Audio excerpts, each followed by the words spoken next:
don't fall victim to the ploy that we must have the data. It's such a specious argument, right? Data will help. If you're not feeling good, if we have the data, you can feel better.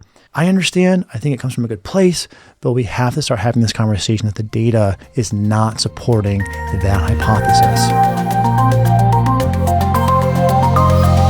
What to do if you have Hashimoto's? Well, I can tell you what not to do. We can use a case study from our office that illustrates, if you have Hashimoto's, some of the pitfalls that you should avoid and what can be done instead to improve your health. So I entitled this Inappropriate Hashimoto's Diagnosis, Unnecessary Fear, Functional Medicine Gone Wrong. And the reason why I share these things is because we so often see cases like this. In fact, just about 3 weeks ago, I was reviewing another case study where someone came in who was visibly, objectively harmed by the field of functional medicine. I'm assuming the provider was trying to help, but I don't think enough clinicians understand the amount of harm that can be done if you have inappropriate bedside manner or you're overzealous with how you interpret lab work. So let's unpack this case study so that if you or if someone who you love has Hashimoto's, you'll be able to stay on the correct path and not get pulled into some of this unnecessary rigmarole or fear regarding Hashimoto's. Hi, this is Dr. Michael Ruscio, DC. I am a practicing clinician, a clinical researcher, and an adjunct faculty at the University of Bridgeport. And today, let's discuss John, a 47-year-old male with mild constipation, mild fatigue, and no other symptoms. And this is not John. This is Dr. Scott Spartigliozzi from our clinic, who was working with John, who submitted this great case study. Now, first thing to call your attention to, John is not in that bad of a position, right? Mild constipation, mild fatigue, and no other symptoms. So this tells us, at least a good clinician, okay, there's no need for me to be heavy-handed with how I handle things because John's not doing too bad. Also, in discussing this case with Dr. Scott, he informed me that there were subtle cues that John was kind of an anxious type. So again, a good clinician will look at this and say, okay, not much in the way of symptoms. Sure, we want to get you to that 100% or as close as we can.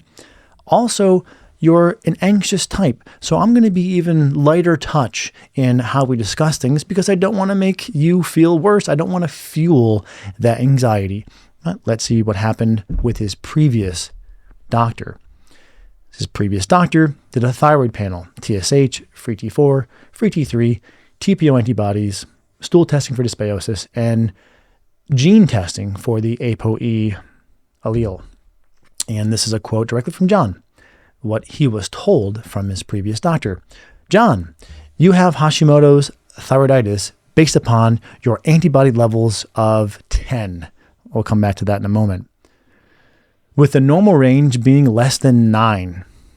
So for Quest uses a cutoff of 10 for TPO antibodies, and LabCorp uses a cutoff of about 30-35. So John was 1 point over the cutoff. Hashimoto's. You also have dysbiosis based upon your stool test. Lastly, you have some genetics that indicate you should eat less meat.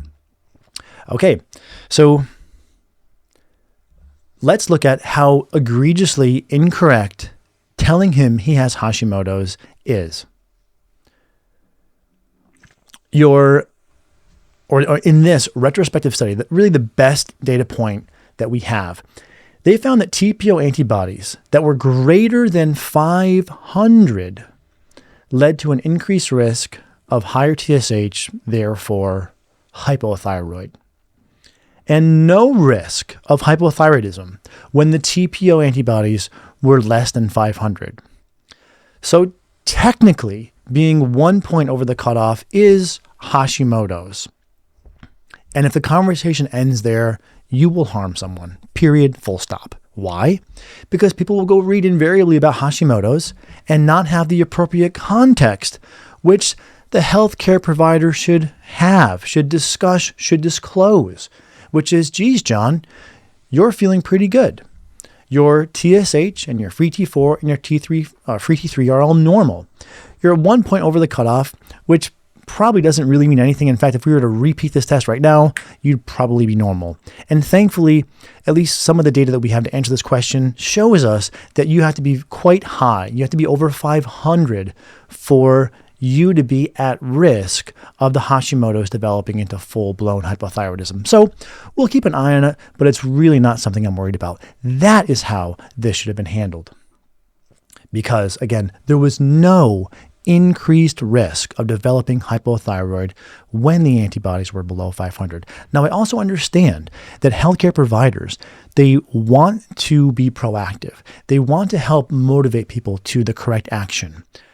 But we have to look at the person. If the person is already feeling pretty well, if the person's already eating pretty well, there is no need to fear them into further change. And also, we have to objectively look at the lab values. We can't tell someone with a glucose 1 point over the cutoff that they're a diabetic.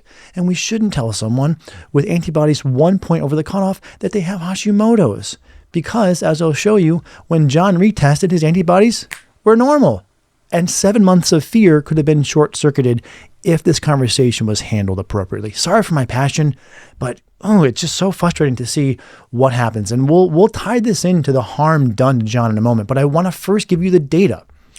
ApoE study, randomized control trial, 1,400 individuals. They wanted to know if we personalized diet based upon your ApoE results, would the diet be any better? Guess what? No.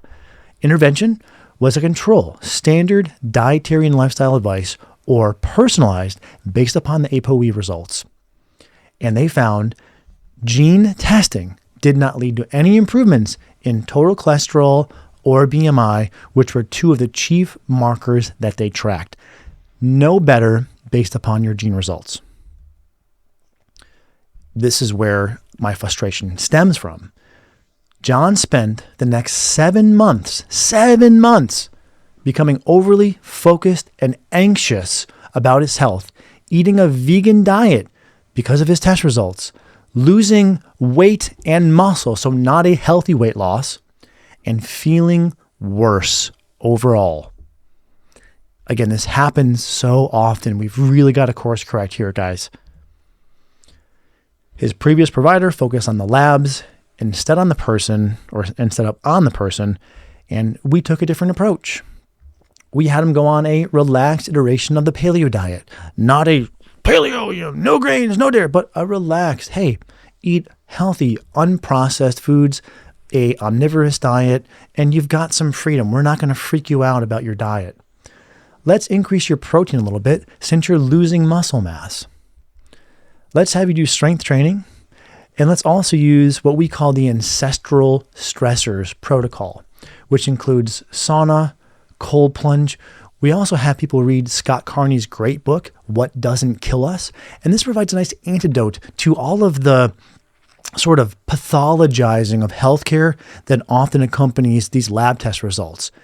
Carney's book chronicles or kind of reports on Wim Hof, who is the gentleman who hiked Everest in a pair of shorts, and really helps you see and provides a testament to human strength and resiliency, which is needed to combat the fact that John felt like he was broken from all of these test results, which most of them were grossly misinterpreted by a healthcare provider to begin with. And we had him go on probiotics and some gut-supported nutrients. Simple interventions.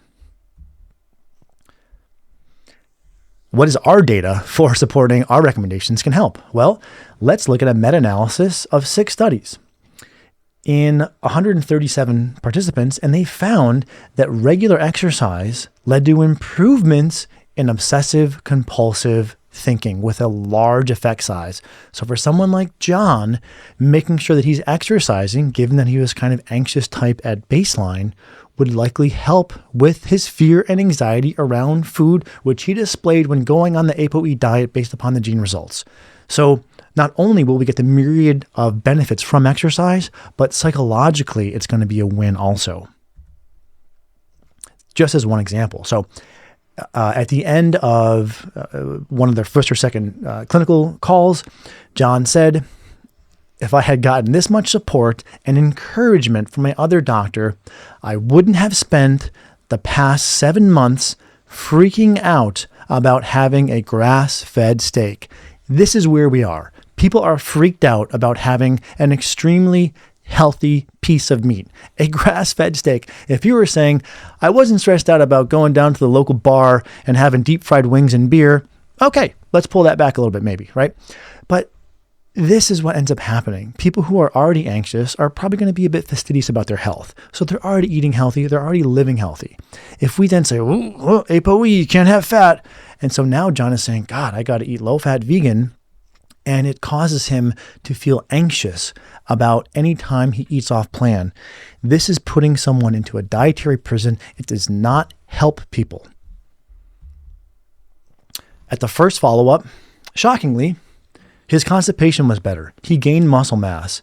He had no more anxiety about his health. He had no more freaking out about his diet, and he was feeling much better overall. He commented, "The weightlifting has been a fantastic addition to my life. I am much stronger than I think, and I also feel some of this could have come from the reading in the Ancestral Stressors Protocol that we give people, meaning that book by Scott Carney, that testament of human strength, along with actually becoming physically stronger. And now John is in a much better place physically and psychologically." And what do you know? His follow-up TPO antibody testing was normal without anything to freak out about. John just did some generic, well-constructed changes with his diet and his lifestyle. And what do you know? Everything got better. There was no cause for alarm. The lessons learned here.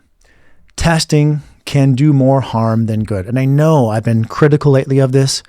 But the reason I've been so critical is because we see this sort of thing probably on a weekly basis where people are noticeably harmed from what goes on in the field. So come on, guys, we got to do better. The antibody tests were incorrectly interpreted, and the gene testing has also not demonstrated itself to be helpful. So if it's not helpful and it costs money and it also causes worry, then that is a strong net negative.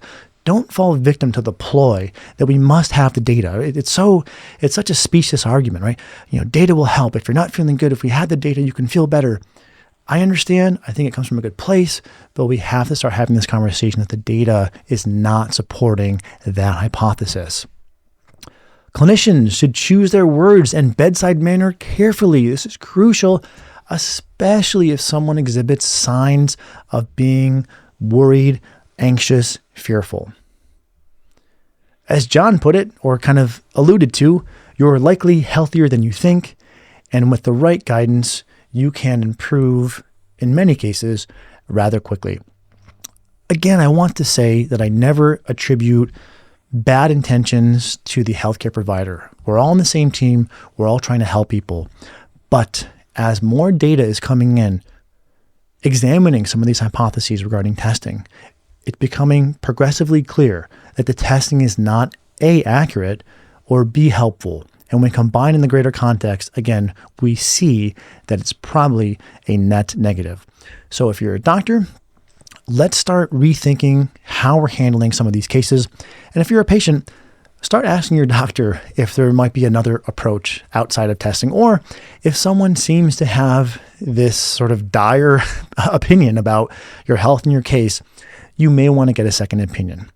Don't change anything without talking with your doctor or your healthcare provider first, but also bear in mind, it's your prerogative to get a second opinion if the one opinion doesn't seem to resonate with you. So feel free to take back your empowerment and get an opinion from someone who seems to resonate more with you, your approach, and just feels like it's a good fit. And if you ever need help, our clinic is always here to help offer some guidance. Okay, guys, hopefully this helps. I'll talk to you next time.